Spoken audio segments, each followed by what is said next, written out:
Cześć, z tej strony Michał Winiarczyk.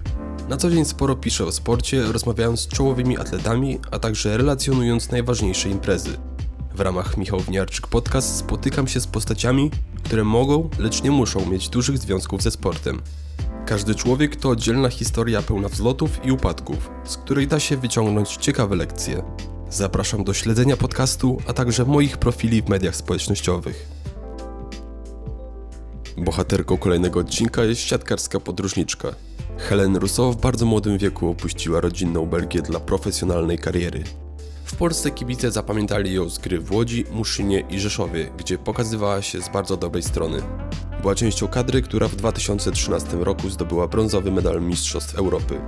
Po latach opowiada o ciemnych stronach tamtego sukcesu, jak i obecnym życiu w siatkarskim związku. Zapraszam do odsłuchania. Hello Helen, big thanks for joining my podcast. It's been a few years since you played in Poland. You spent years in Łódź, Muszyna, Rzeszów. I was wondering if you, after this time, still remember some Polish words? I remember a lot of things, of course. The bad words, this I will not say out loud. But yeah, the simple things like I remember, yes, like dzień dobry, jak się masz, this kind of things for sure. And my husband is also was like working a couple of months in Poland and he likes to use Polish words. And I play with a Polish girl this year, so there is still some kind of Polish into the system. I'm just wondering, after preparing for many hours, are you destined to be a volleyball player when you are born into the Rousseau family? Yeah, it was really my choice for sure. But obviously my mom, my dad, like my brothers, they all played. So I really wanted to play myself. There was other options, of course, but I didn't want any other option, of course. Yeah. So there wasn't pressure in family to train volleyball? No, I wouldn't say pressure. I would say it in a positive way, like motivation or something like that. Yeah. Do you remember the first moment you realized that you are quite good at volleyball? Yeah, I remember I was really, really young. I think I was maybe 7 or something like that. And I had one of my first volleyball practices, and the other girls already had a lot of practices because my parents wanted me to do a lot of sports when I was really young to have choice. And we started setting the ball overhand, and I was like seeing that I was way better than all the other girls, and I was like, I will be good at this, If you have to compare you with your brothers, who had the biggest talent at the young age? It's hard to say because if you compare, just in general, of course, my brother Thomas has bigger talent because he's stronger. He's like a man, But also, there's a lot of more good men volleyball players. So I think he's more talented than me on all levels. But maybe comparing to the other athletes, there's less good women volleyball players, so maybe I have more chances in that way than him, but he's for sure more talented. Yeah. But if I compare your careers, the one thing I just saw is that you change a lot of clubs. I spoke on May with your dad, because your dad is head coach of France national team, and I had the chance to speak with him after the games against Poland in Radom. I asked him about you and Thomas, and he said, I have quote, "My daughter loves volleyball, but she doesn't like long stays in one place. She likes to change places of residence. She needs new challenges and new people around her." He was right? Yeah, that's completely true. Yeah.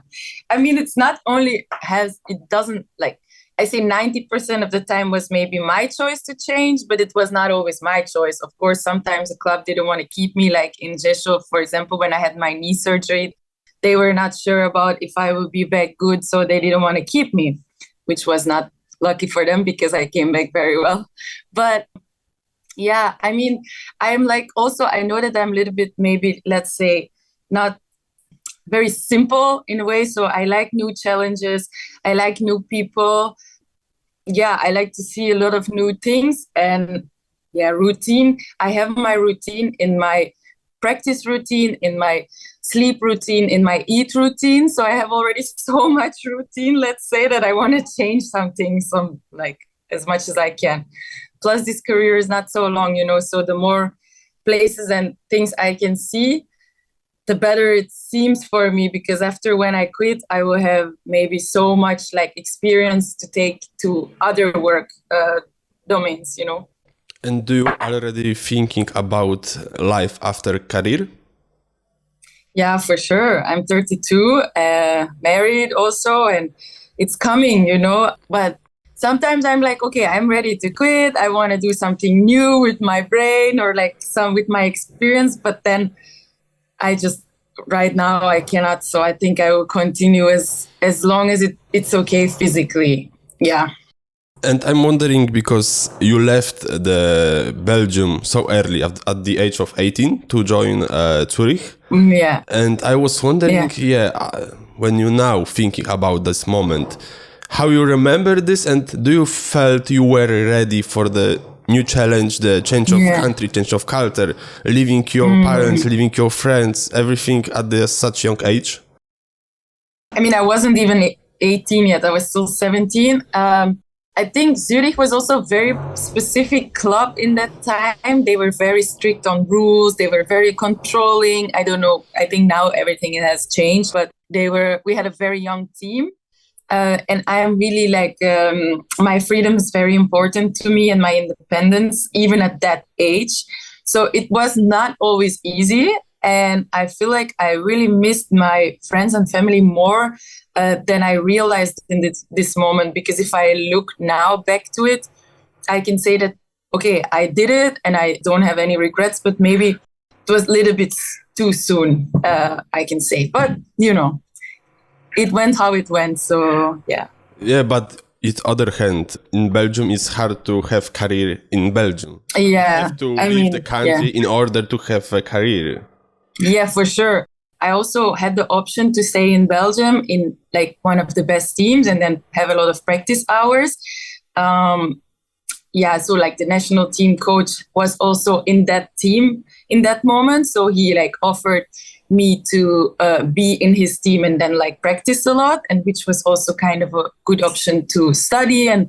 But I wanted to have something higher, especially like competition wise. So yeah, I mean, Zurich is really for sure not the best competition, but there we were just 100% focused on volleyball. We had like morning, afternoon practice, like a real like professional team, and some new experience. And it was not easy. It would have been easier for sure in Belgium, but I think it's also made me stronger very fast. Do you remember the game or maybe the player that had you like the vibes, okay, welcome to the professional volleyball, that you felt, okay, I'm no longer a junior? It's hard to say because I already was in national team before going to Zurich. So I had this kind of like high level games already and this kind of pressure. So I would say that this moment started like in national team. I mean, the first national team games, of course, were super special, especially at that age. I was like still 16 or maybe 17 already in like the big squad. So I think that was the moment for me that I was like, okay, like I'm really going to be like a professional player, I'm going to go for it and it's going to maybe work. Who knows? So yeah, it was like a really special feeling. And the fact that your parents played volleyball helped you when you started playing at the pro level, maybe how the relationship between you and them look like after you started career? Does, for example, your father was a type of the father who was giving advice, or maybe they will not bother you at all? Yeah, I cannot say that my father really like gave me a lot of advices. Maybe even like kind of less than other parents. Like he was really trying to stay out of it. He knows also that I'm very sensitive for it because he's really my dad. He's not my coach. But sometimes he just said some things like when he watched the game or like, but that was just in the beginning mostly. And mostly the advice about the life, like like a player, like this kind of advices he gave me. He's very focused on the health part. So he has really been guiding me on this way. Like, you have to make choices in function of your health, because if your health is good, you can do anything. If it's not good, you cannot do anything. So that's the thing that he learned me the most. But the other part, no, he's not like really like involved in it. And I also don't really want it, let's say. Yeah. But it's interesting that you mentioned this, because once again, when I spoke with him, he mentioned that right now you are at the better mental condition because of the fact that you didn't play in national team. And when we, of course, we will talk about this national team part. But he said that he's happy that now you are no longer at national team and you didn't have to deal with Van der Breek, and you have improved your mental health. And again, do you think, comparing to you 10 years ago and now, does today Helene is much stronger person? Of course, but yeah, I cannot say that it has to do all with the national team situation. Of course, I'm 32 now compared to like 15 years ago. A person also anyway becomes more adult. So this is the biggest part, I guess. And mostly that I learn how to handle, because I love working really hard, but I find a way to work really hard without getting injured too much. I mean, I'm touching the wood. So this, for me, it's like if my health is good, my mental is also always better, let's say like that.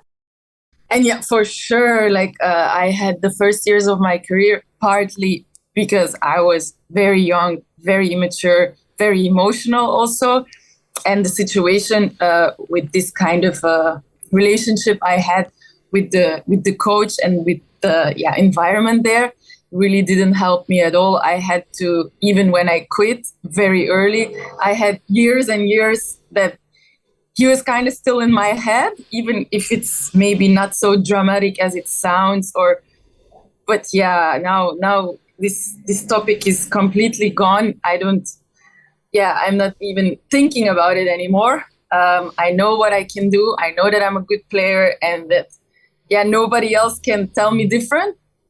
But it took some time for sure, yeah. And I'm thinking the fact that you didn't play in national team for a long time help you in terms of longevity in club career, because I spoke with Marcus Nilsson, the Swedish star, that he said that he didn't have a chance to play at the good national team level, and he said the fact that he played for so long was because the longest national team camp for him was just 1 month. And now if you look at for example, Polish men national team, they practicing from May, they played already 40 games this summer. And after the Olympic qualification ends, they will have like week of break and this Plus Liga started. Yeah, it's like, honestly, I really don't even know how they do it. Really, like, I just hope and like pray for them that their health will be okay and their mental health as well. Mostly this actually, because 1 week of break is like unrealistic even in my head. But yeah, for sure, I had not only the chance to recover my body good, because for me, like the 3 months that I'm not doing anything, it's never nothing. I'm almost every day in the gym, but working on different things that you don't have time when you're a national team, So yeah, physically for sure. And mentally, I mean, I can build a normal, like marriage, because I can see my husband like 3 months in a row. Also, we are different countries, so that's not always easy, but I can finish my studies. I can have a social life, I can see my family. These are all things that, for sure, it's so different. Yeah, I cannot say that not being in national, I mean, of course, like all the tournaments and all the things you do in national team give you a great feelings also. So there's just like positive and negative on both sides, let's say. How you remember first moments in Poland when you joined Budowlani? Oh, yes. Oh, okay. So that was actually like really particular, because Budowlani that time was maybe not as organized as they are now. Let's say something like that. So, but I loved all the parts of it. I mean, I remember I had an apartment with the, like, how to say, the windows were not like isolated good. So it was really cold there. And, you know, in Poland, the weather gets so cold. Yeah. So the solution of the club was to give me one, you know, like radiator that you plug into the... And, you know, I was so young, but I loved it. It was like a big adventure. And I mean, like, let's say if I was there now, I would be like, okay, what is this? What is this? But like, I had many friends. The people were amazing to me. I really loved my time in Poland a lot, really. Yeah. And how you remember the level of the Tauron Liga? I mean, because right now many people said that 10 years ago. I mean, I know that you don't play anymore in the Polish league, but there is many people that saying that 10 years ago the Polish league was at the bigger level than today. Yeah, I don't watch so much Polish games right now, but for sure, you know, last year I played in France to be close to my husband, but yeah, like for sure Polish league is like way higher than in France, and also the way how they work, the way how they see volleyball. Not to say negative about France, because they can maybe get there one day also, I hope so. But just the volleyball like ID in Poland in general is like, yeah, I was really positively affected by it. I liked it so much.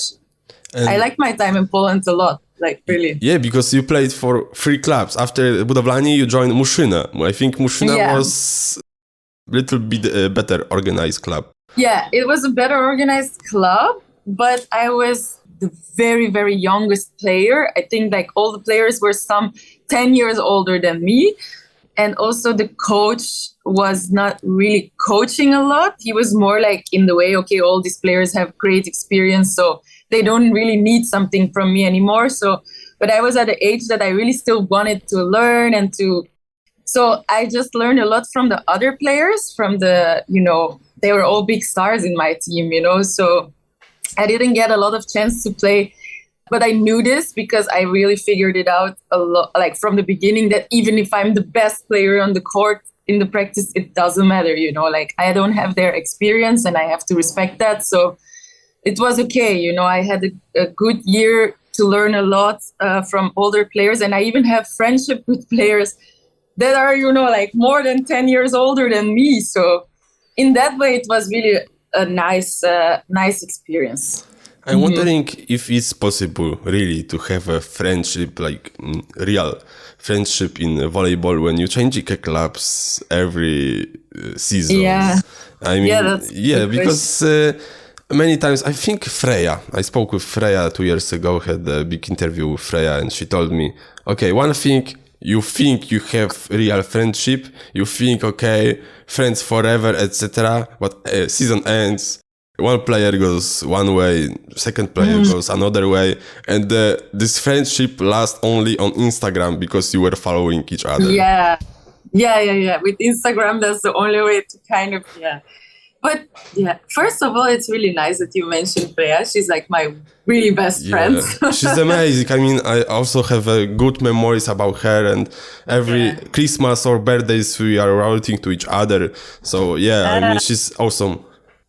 But she's right about the friendship part. I mean, I think I don't really think about it too much, but now that you say it, that's for sure true. But I can just say that there's a lot of people I played with, and then there's always girls who you are closer with than others. And then when you like see them again, even if you are not staying in contact, it like the feeling explains the most, you know, if you really have a feeling like, wow, it's so good to see you, you know. I mean, still, it kind of means for me something, you know. It's maybe not that you stay in the greatest contact, like you said, just like Instagram or something, but for me, it's still kind of special to have this kind of so much people that when you see them back, it's like, oh, so good to see you, you know? So I have, of course, my friends and family that's never going to change. And I don't think there is a lot of new people that I stay so much in contact with.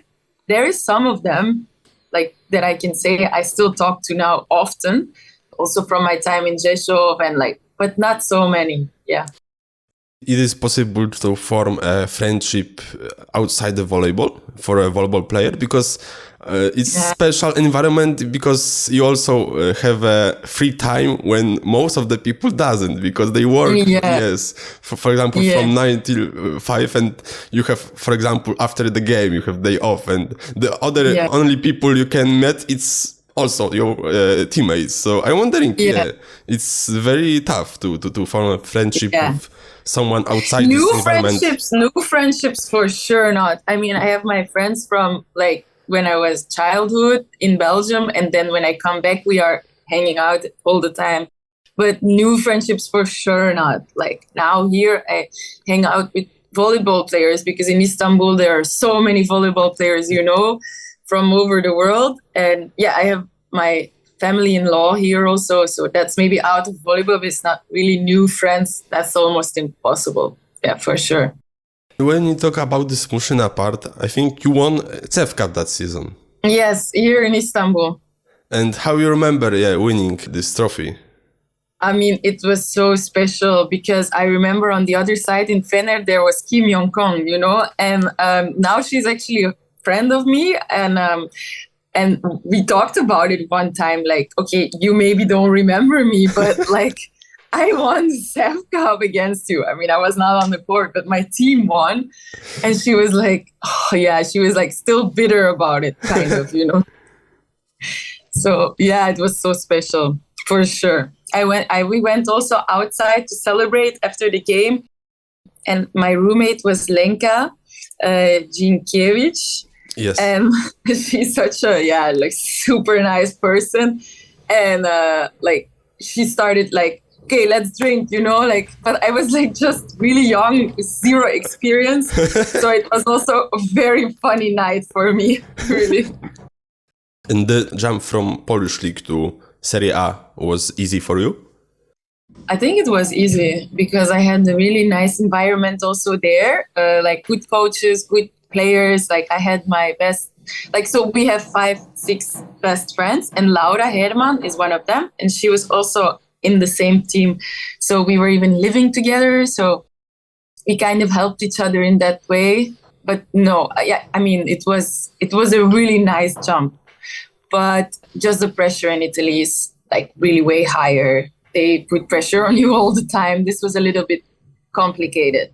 But that's the only part that was complicated. Now when we compare Italian league with Turkish league, which one is, in your opinion, better? I mean, I think all the players that are playing in the Italian league will say the Italian league. All the one in the Turkish league would say the Turkish league. I mean, it's hard to say. I've also not played in Italy for a long time. I just watch games. I think in Italy, they still, like, they have better coaches in all the teams. I mean, they have good coaches for sure in Turkey as well. But I think they are more advanced thinking volleyball-wise still in Italy. Italy is, I think, still the mecca of the volleyball, you know. But I like the way how they approach volleyball here as well. Volleyball is very important, and they are really trying to improve, like, the coaches and bring also, like, information from outside. And of course, like, the money is very good in Turkey, so they have the means, the budget to do the things. I think that Turkey just keeps growing in that way, you know? And for now, I can say that maybe probably Italy is still, in general, the best league, because I would say that the last team in Italy, I think, would win against the last team in Turkey. So if you say it in that way. We were talking about this changing clubs, that you change often clubs. But I'm wondering, because you moving to a new club, you have to adapt so quick, you have to perform so quick. And I'm wondering, it's not easy for sure. It's not easy to just change club and starting, you know, being at your level almost immediately. And I was thinking, this is some kind of superpower that you have, that you change clubs and this wasn't a problem for you to just instantly perform, to instantly click with other players and with coaching staff. I think maybe that after some years you get also trained in this. So you already know what are going to be the difficult parts, what are the things you have to watch out for. But as you say, I just come to a club and the first thing I think is like, okay, how am I going to do the physical part? Because I have to get physically strong. Also, I don't do national team, so I have really more time to settle in a club and to get to know the people. I've also have a lot of experience. This is my 4th season in Turkey. I played like maybe different clubs, but I had 4 years in Poland, 4 years in Italy. Like, you know, after some years, you know, the people kind of, I mean, they're all different, but the culture is the same. So you know how to approach them, you know what is important for them and what not. And in the beginning, it's never really easy, but after some weeks, you're just settled in. It's just as simple as that. Everybody needs some time to adapt and anywhere. And I can say, okay, if I would say in the same club, these first weeks with settling in, I would not have. But for the rest, just a couple of weeks, it's nothing in the lifetime, you know? Do you remember the club when you had the toughest way to adapt to the team? Maybe it was because of teammates, because of coaching staff? I really have to think hard about this question. Maybe I can pick Mushina because it was like a little bit like in the middle of nowhere and I was like checking on the map. So maybe in that way, and also like coming there, having zero information and seeing like everybody's like 10 years older than me. And so that was maybe like one part that was like kind of harder. And second one would be in Turkey, in Bursa, because I just came after surgery. So, I mean, I still played in Rzeszów the playoffs, but yeah, my knee was not perfect yet. So I had to kind of find a way with the team that they understand that, no, I want to practice, but it has to go slowly, you know, and not all the teams understand it well. But I was really lucky to have a foreign coach that time, Tore Alexanderson, and Faruk, who became my husband. So they were really helpful in that way. Yeah. So you met for the first time in Rzeszów with your husband? No, in Bursa, the day that I arrived in Bursa. Yeah. I mean, I saw him already when he was in Police and we played against each other. But after when I see him again, I didn't remember that was him. So, yeah. It's interesting from what I heard about Freya, because when you played in Rzeszów, you played with Ania, her girlfriend. Yeah. And she told me that you were some kind of matchmaker. I mean, yes, because yes. I was asking her how they met, and because they didn't play at the same club or the same town, and she told me it's because of Helene. Yes, that's really true. Yeah, I was with Anya, as you know, in Rzeszów, and I was really close to her. Like I was close to Blago, to Kulka, and then to Anya also, and I was like listening to Freya's story, of course, all the time, and then also Anya, and then I was like, oh, maybe, you know, they could be good together. So then I just gave, I think, Freya's number to Anya. And then they like started texting like that. And they're still together. So. And if you compare this first stint in Poland with Budowlani and Muszyna with the second in Rzeszów, these 2 seasons in Rzeszów, what has changed in Polish leagues from these times? And do you saw a big difference when it comes to the league, when it comes to the players? Because I'm wondering which moment you remember better, you liked better, the times in Budowlani and Muszyna when you were so young and you won the CEF Cup, or maybe the Rzeszów when you were one of the best version of yourself when you were top scorer of the league? Yeah, for sure. I liked Rzeszów, and I liked the city also. I liked also there was like a men team, and I was really close with a lot of people. You know, like I had a lot of friends, and the wife of Jochen Schöps, Anna, was one of my best friends, and I was hanging out with her all the time. So on the social level, this was great. And I loved the city. It was small, but you had everything. Krakow is not so far. Yeah, we had a foreigner coach, Lorenzo. It was not always perfectly easy with him, but he's a very good coach, so I learned a lot from him. I mean, yeah, for sure, I was best scorer of the league, so something he did very, very good there. And so, yeah, I would say Rzeszów for sure. Yeah. I found an interesting quote because when you won top scorer award, the Rzeszów finished at the 4th place because you lost with Budowlanie, I think, for a bronze medal. And you said after the interview that after this individual great season, you personally, you didn't deserve not to finish a season with a medal. Yeah, I really was so angry, really, that game. I remember I was like in the stairs of when you go up to Podpromi, I called my mom and I was so angry. I mean, I love my teammates and the year that we had, but I really didn't agree with how the way went in these games. I really didn't agree. Like, I didn't feel people wanted to win. I mean, maybe there was pressure. Maybe everybody had their like personal things going on, and that it's actually not really a like comment to other players. Just in a way, like I was so invested. I just give it my all.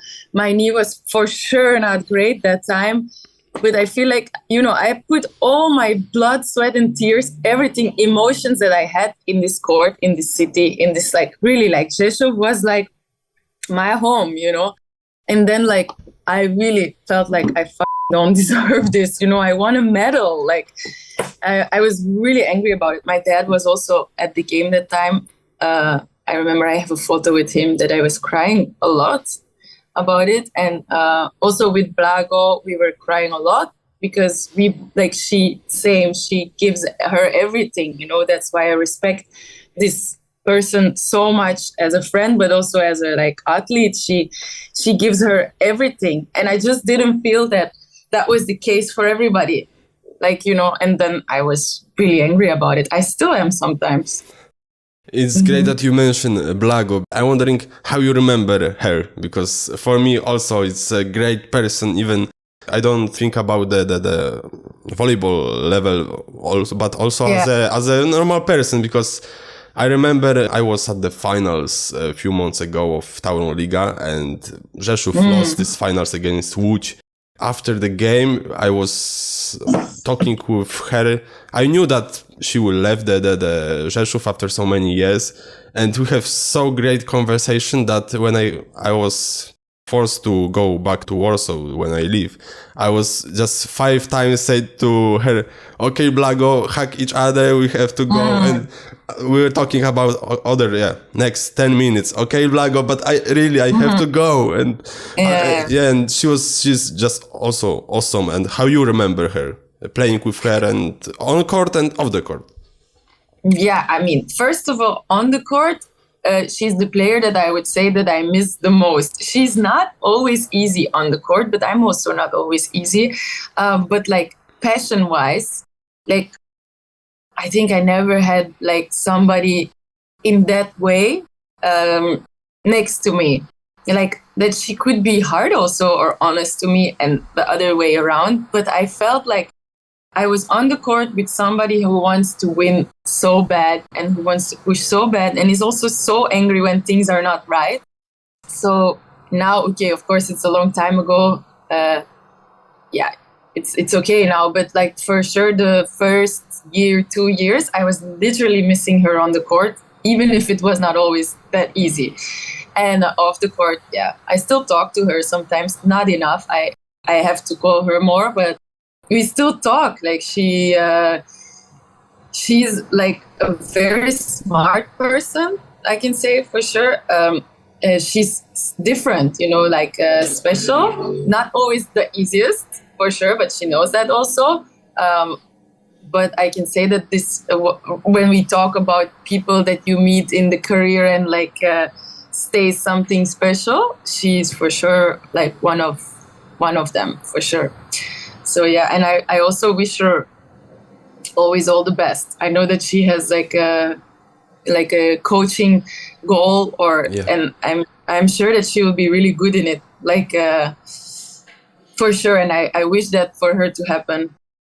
When I spoke Giovanni Guidetti and I asked him to name one active player with the biggest potential to become a great coach, even before they started working together, Giovanni said Jelena, that she has a great potential to become a coach. Yeah, for sure. I think everybody knows that.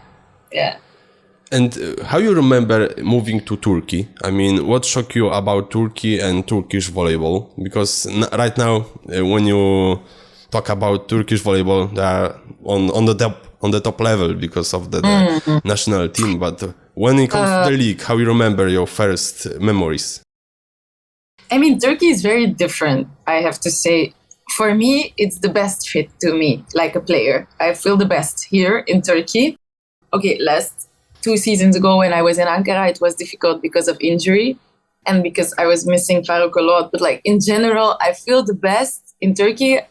Some things are different, maybe sometimes a little bit less organized, or things are going a little bit slower in a way, or yeah, it's different, let's say. Also the culture and the religion is very different, you know. So, but for me, these kind of things are not important. You know, you can sometimes like maybe wait a little bit more for the money or for your apartment, or, you know, this kind of things. While, for example, in France, in Mulhouse, everything was super organized, or in Rzeszów as well. But these things are, for me, just nice, but they're not like the most important one. For me, the most important is that people respect you, and me in that case, and treat me like an adult. So I feel this always very much in Turkey. They really have it in their culture. For example, already an older person is already called different and respected for sure, like just because of the age, you know. And I don't say that that is correct or something, but it's also nice. You know, in my team, for example, now I'm the oldest far away and also the most experienced. And I feel very respected by the girls. And that's so important for me. So I can say that this is really nice about Turkey.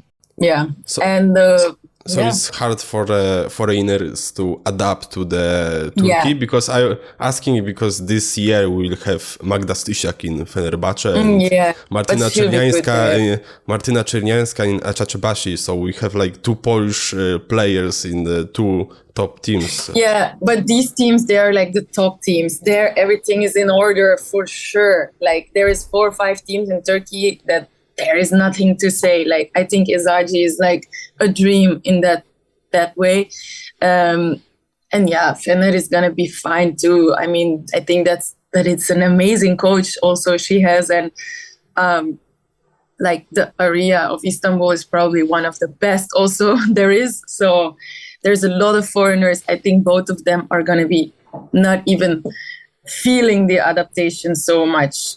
Of course, there is always a little bit, because it's just a different culture, just even a different religion. Everything is different, but they're gonna be for sure fine, for sure. Because you mentioned this thing, how this happened that you became so close with your assistant that later became your husband?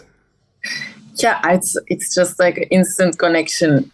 He came to pick me up from the airport because he was the only guy speaking Turkish and English in the club. That's the only one. So that's to explain you sometimes things in Turkey are different. Like not everybody speaks English. Or it was just really funny, and I started talking to him because it was the final of our World or European Championship. It was Serbia, Turkey, and we were watching it in the car, and he was just telling the driver like to stop because the connection was bad because we have to watch the game, you know. And it was so funny. And then just like he had to do everything with me because he was the only one speaking English. So he went everywhere with me, even like to IKEA, to everywhere. So that's how the connection grew. And I was like looking forward every practice to go there, you know. So big motivation. And now, because we have to talk about this, I mean, national team. You said that you debuted early at the national team. You also said about the club coaching, about the coach national team. I think it was Kildrecht. Yeah, Van der Beek was in Kildrecht. Yeah. And do you remember first moment when you realized that national team is not a good idea? I mean, good area for mental health, for your mental health. The first moment you realize, okay, it's not that I supposed to think about the national team was. Yeah, I think I realized it pretty soon, much sooner than my like the girls from my team and my friends also in that time. So it was a hard time because I didn't feel like I have somebody to talk about it. And I also didn't want to do it too much because then I would be the negative one so I mostly talked with my parents about it. But I realized it very soon, like already just the way how we were practicing in that time, it didn't seem so healthy to me. It was not so professional because I was also the youngest one, like going to another professional team and seeing like, okay, if you have weights, you have to do it in the morning and then you have to rest and then you can jump like 200-300 times, like you cannot just do it all in one practice. That was how we were practicing, just weights and then like all practice 3 hours and like jumping, like. So I had already some critics about this and seeing like, okay, this is not normal. Like, I think also the relationship with me and Gert was very soon very bad because still now he is saying that like, okay, I went to Zurich so I didn't go to Kildrecht, and he was still saying in the process, like the trial that we had now, that I was convincing other players to go to Zurich. But that's just really not true because I didn't even want other girls to come there because it was a really hard time for me also towards them that time because nobody kind of like believed me in a way or were all supportive of Gert. And I was like kind of like the bullshit girl. So I didn't really want anybody to come to Zurich. But in his idea, I was the one trying to convince them to come there. But that's like a total lie. So yeah, that's already where it went wrong from the beginning. And then, of course, like he needed me in the team, and so there were like ups and downs. And then some moments I played good, but I swear, I felt like from the first to the last day, I had to prove myself. And even if I would prove myself, I felt like it was never gonna be enough. He would always find a way to show that I was not supposed to be in that team, like, and he managed it year by year to like put me more on the side. For example, we had European Championship, I think 2013 in Zurich, and I was like starting the tournament as an opposite because in his idea, me and Lise van Eyck cannot be on a court together. That's just like a funny thing, like. Any like world-class coach would say, like, but that's your job to make them be on a court together, right? But still, some players now even would say, like, yeah, no, but he was right about it. Like, so, so that kind of manipulation on that level, like, let's say. So I started the tournament as an opposite and I had a bad moment. And so then he changed Lise to opposite. And so she did a great tournament with almost not playing the whole preseason. I was playing like opposite. I think I didn't receive one ball for 3 or 4 months. And then I was an outside hitter. And then we won Italy with me like an outside hitter. But of course, I had my bad moments and I was just blaming it all myself. But like, if I think about it, I didn't receive one ball the whole preparation, Even I was asking for extra, and after 5 minutes, he told me, it's enough, stop, So I'm not here to just pit all on him and spit on him, but it was just like, yeah, he just didn't want me in the team from the very beginning, from the very start. Still now, like people are saying that the only player that should be in national team. I mean, don't understand me wrong. I don't even want to be there anymore after everything that happened. I don't want to be there already for a long time anymore. But still now they are saying that the only thing they need is an opposite. But, like I quit national team and it was like best scorer and like MVP in the league. But still, he find a way to always make it that I'm not supposed to be there. And if it's like this, it's just like this, like I just had to accept it and move on with my life, I guess.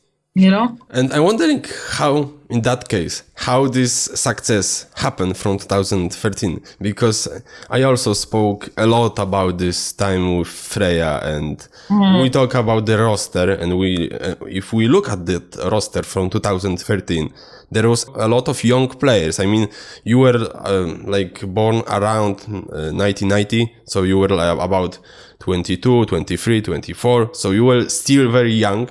You still managed to the winning bronze medal, because you had the tiebreak in quarterfinal, tiebreak in semifinal, tiebreak in bronze game, and also there was a story about this the prize van de Wina, this documentary, and you told that after the semifinal game he was blaming you so much that you spent even hours crying after in the locker room, and 17 hours later you played the bronze medal game. So I was wondering what was the secret behind the good level.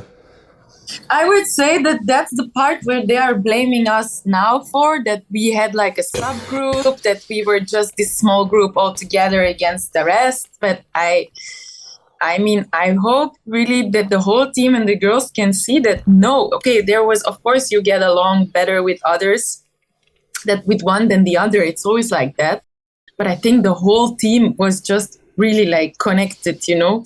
And yeah, I mean, Lisa Vaneke, she was my roommate. Like, we maybe slept 3 or 4 hours, and she played the game of her life the next day. I mean, I don't know how she did it, because I wouldn't even be able to. But first of all, we were very young. So there is still, you know, with young players, energy coming from you don't know even where. And yeah, our connection, our bond together. And this talk he had after the game, it was in the hotel, it was not in the locker room. And we, like, you know, it's such a long time ago. So also we said, like, you know, the talk was in the locker room. So that's now what also is like the point, that like this talk didn't happen because it was not in the locker room. But it doesn't matter the location. The talk happened. It was in the hotel. Sorry for the word spelling, you know, but it happened. And yeah, everybody knows that it happened. Everybody knows. So, yeah, I think that we just, like, you know, when you have such a common, like, everybody was feeling bad for this, but it made us come all together in the way, you know, and then we won. So, yeah. Freya told me that after this success, you became so confident. You had because you had success, so you had a better position, that Van der Breck was afraid of you. So he started because she explained me that every time when the older player go away from the team, the younger player came in, and he was explaining that he want to make a team younger, you know? And she said that he always had an explanation that he want to have younger. So that was his way to cut off the players, because she said to me that I think Ilka van der Viver or Van Hecke, they had the injury, or Courtois, so they don't play. She told me that I was a problem for him because I wanted to play. I was healthy, but he didn't have an explanation for me. I'm wondering, from your perspective, do you feel like you were one by one expelled from this team in just good way, just to look, because also everything other thing I know, it's that he had the great support of the press and the national federation. Yeah, I mean, I really don't know how it exactly is. For me, it looks like that. I cannot say 100% for sure, but it's also strange, of course, that the press is like talking in one direction all the time. And now is the first time the press goes in another direction, and we are like the worst persons in the world, you know, when 15 years it was going the other way around. But how can I say, every player had their story with him. And some players still today have problems saying like, no, I didn't quit because of injury. I quit because of you. And some of them are also my friends. And I know that it's hard to say this. And for sure, at that moment, for me, my story, because I talk now personally, like there was also a way that I said that I quit, because there's emails about it, and that I was like really, really like friendly to him. Of course, I was friendly. He was my national team coach, you know. And yes, I wrote the email that for health reasons I quit. And it was not my health reasons. It was mostly I really couldn't be there anymore. But I came back after. This is like also, nobody mentioned this in the chat. I came back. I played the World Olympic qualification in Ankara. And then I had another summer where he didn't even let me play 1 point, not even against Spain. He just like completely ignored me. I think he didn't say one word to me the whole summer. He was just acting like I was not there and just kind of like praying that I would just quit, you know. But I didn't quit. I just didn't say anything anymore. And I didn't get a letter for invitation to the national team. There was no communication whatsoever. All the players that quit or like, you know, they get like a thank you or a goodbye. For me, there was just nothing, like no communication, and people have to stop saying that I quit because it was just like a stop. You know, probably also if he would have called me, I would like have spoken about it, or like, you know, if he would like talk to me in a normal way, maybe I would just have continued, you know, or like when we solve the situation and when it gets better. But I'm 100% sure he just didn't want me there anymore. And also, like, I didn't get an invitation. So that's just how it went, you know. That's it. Everybody say that I quit. I mean, probably I would have because of the situation, you know. But actually, it's not true, you know. 2 years ago, you said that I'm still afraid to talk about this. And how is today? It's so different, yeah, because I'm not the only one anymore, you know. Like, I felt for so many years that the problem is me, really, because I felt things not good, not okay. And also I know that my character is not the easiest one. So I was thinking, you know, you're just difficult and like you couldn't like accept many things that you should have, and just play and don't care and don't like talk or don't have any questions. So I thought for a long time the problem was me. And then now like figuring out so many others had even really, really worse stories than me, because, you know, I got out of it really soon. So I don't have like these really, really hard words thrown to my head. My situation was a different, like bad one. So yeah, hearing this, that like I'm not alone in this anymore is like different for me now. And also like I don't really care anymore, because I was always afraid that like maybe something can happen with my transfer, or I don't know, anything, you know. You never know what is going to happen. But now I don't care anymore, you know. I'm at the end of my career. I proved a lot of things that I wanted to prove. I earned something also financially. I'm stable. I'm married. My family is healthy, you know, like I don't care anymore. Like, you know, say whatever you want. In Belgium, nobody cares anyway about me and how I play. They don't even know me anymore. So I really don't care also, you know. And do you remember how you reacted when you found out that he was suspended? Because for me, I was at the Polish national team men game, and Freya wrote to me because we spoke a lot about this, and she told me that he's suspended, and she sent me a press statement. Do you remember how you reacted, and do you think his career in volleyball is over?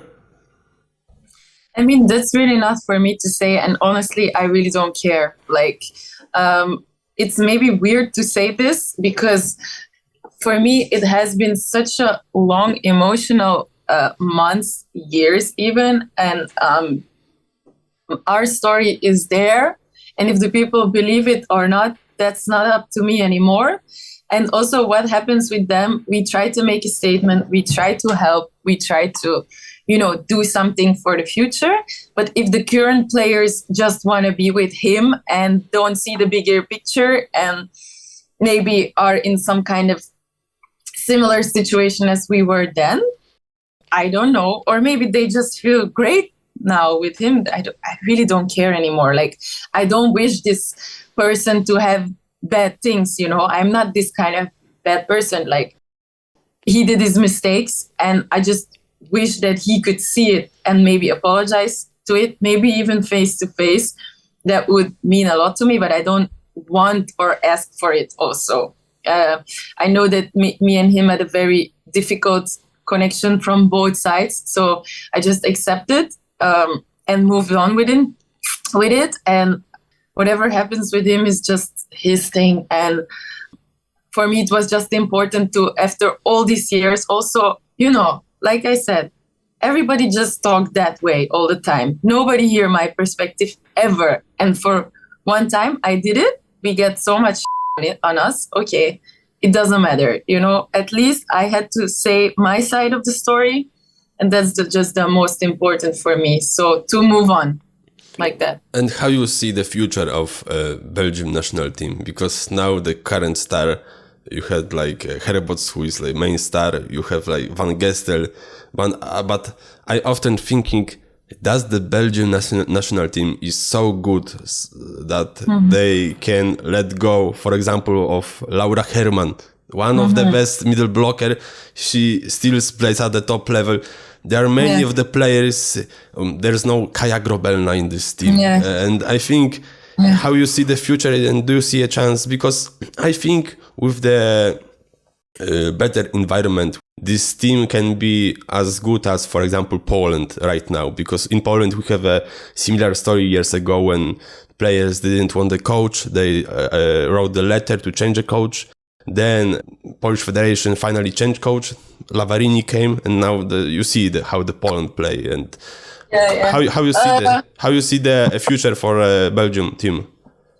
Right now, I just see the future as it is right now, because players are not interested to expand their team into having all the best players. They have good players, but I think they just don't have enough, because if one is injured, there is not so much replacement. I think some players are also like shown in a really good daylight because they are very big stars and they don't have any competition. So that is normal if you get 80 balls in the game that you're, gonna be the big star. And I'm not talking about only one person specific. I'm just saying that in general, if the girls just want to look in their bubble and stay how it is right now, I'm happy for them. If they are happy like this, and if they are happy with the results that they are having right now, if that's enough for them, I can only wish them the best, really, because it's not up to me. I would say maybe if I was in that position right now, especially in my life, I would want better players around me to win games, for sure. But, I am not them. So I think things need to change, for sure, to have better results. But it's not up to me anymore. So it never actually was. So, yeah. So coming to the end, how you see your future? I mean, after volleyball, do you have a plan for yourself? And your future will be located in Turkey or Belgium, because your husband will still have a job that he can... Now I think he's in Korea. Yeah, he's in Korea. So you don't know where he will be next season. Plan is just staying physically well, and maybe next year, if I am physically good and Farouk can stay in Korea, I will apply for the drafts again. Because this year I couldn't get drafted because the team didn't want to let me go, Milos. And the draft was exactly in the final moment. So I maybe also understand that. It was hard, but yeah. So I will try to do that. And then after, I think it's maybe going to be enough with volleyball. And our home base is going to be Belgium, because my friends and family are there. And I think it's like a good future-wise. And Farouk is going to be anywhere in the world, so I'm just going to try to see him as much as possible. I mean, I hope he's going to be, we never know what's going to happen in the life. I just wish his career can be the best and everything he wants it to be. And I want to support him in that. And for sure, the vacations, whenever we have it, it's Turkey, 100%. The weather is better. Everything is just like vacation-wise better in Turkey. So that's for sure. And do you see yourself as a coach? Right now, in this moment, not, because mostly how I see it at home with my dad, whenever I am home, or like the least moment that I can talk with him, I think it's, if you want to do it really good, it's a very, very hard job. Physically, mentally, it's so much work. It's so much pressure. You know, when you lose, the first one is the coach. And when you win, it's the players. So I think the coaching job, when I see it with Farouk and with my dad, it's like so underestimated. And this is the first time I see it really like a player, you know, because like a player, I'm like, you know, coach is important, but, you know, so right now in this moment, I'm not thinking in that direction just because of like, I will be tired and I want maybe something different, you know, maybe something more to share my experiences from volleyball, maybe something in volleyball direction, but in another way than having all the pressure like that. But correct me if I'm wrong, but your father will be the first Rousseau at the Olympics. Yes, exactly. So exactly. He finally have a reward for this years of working stressful job as a coach. I'm so excited for him, really. I think he's still like wanting not to hype it up, you know, and just to be realistic and objective and how can we make the best work. But as soon as the Olympics gonna start, you know, Olympics are Olympics. It's just something special. Okay, so at the end, I also always ask my guests to pick their favorite squad. But you played with so many players that you only have to choose from the players you played with. So I will start with setter, and you have to name your best setter or favorite setter you played with. You know, I'm just gonna do it like this, and it's like emotional picks, emotional choices. So the setter is gonna be Ilka van Vijver. The opposite is gonna be Lise van Ecke. Wait! You have to short explanation why you choose this person. So setter Ilka van Vijver, because she's one of my best friends, and also I love her energy on the court. I think almost nobody has this kind of energy, and it's really nice playing. Even against her, we had friendly games against them, and it's like so nice to see. But also, she's my friend. And then opposite-wise, I would choose Lise van Ecke, because she's my friend too, and I think she's also really a great player. And and then I would choose myself as a receiver, because then finally I could play with Lise in the same team. Other outside hitter, because you have to pick two outside hitters. So who it will be along you? The other one will be Nina Coleman, because she's my friend too. And I think we'd have a lot of fun in the court. And I think you can imagine already the two middle blockers. It's gonna be Freya and Laura. So we have a whole team there, and as a libero, I would pick Blago. Voilà, she can be perfect libero, I think, in our team. And coach? And maybe also like we can take the second setter, Anya. Even if she's not playing anymore, she can just be there also. And the coach? The coach? Let me think. Let's say Farouk.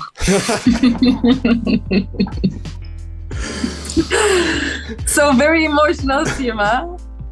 Okay, Helen, big thanks for having time. It was great fun and great pleasure to host you. Thank you also for being interested in me. Yeah, it was a great pleasure to hear your stories. Even some of them wasn't easy to talk about, but I'm glad that you found the time and we had a chance to share your memories. Yeah, thank you so much, really.